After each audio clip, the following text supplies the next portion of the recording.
Hey guys, my name is Stuart Gibson, and today's how-to is how to Smith grind. So the Smith grind is about having your front peg and your back wheel on the ledge.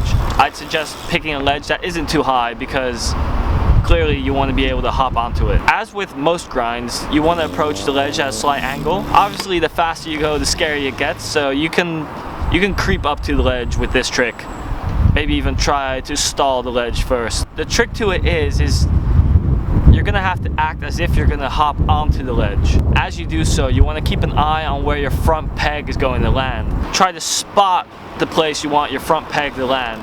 So you're basically aiming for that. At the same time, you want to move your hips towards the ledge. By moving your hips towards the ledge, you're gonna kick out your bicycle so your rear end lands on top of the ledge. So you definitely want most of your weight towards the back wheel instead of the front peg. By having your weight towards the back wheel, you're going to prevent your front peg from locking up, and it's going to save you from falling forwards. To get out of this grind or to get off the ledge, you want to hop with both wheels at the same time whilst leaning back a little bit. The momentum of you going forwards is the same momentum that's going to help you push yourself away from the ledge. So make sure you lean away from the ledge and your momentum is going to carry you that way. Try to land with both wheels at the same time, remember to smile, and have fun with it. Thank you for watching this how-to, and if you have any suggestions of whatever trick you want to learn next, please leave me a comment down below. Thanks again for tuning in.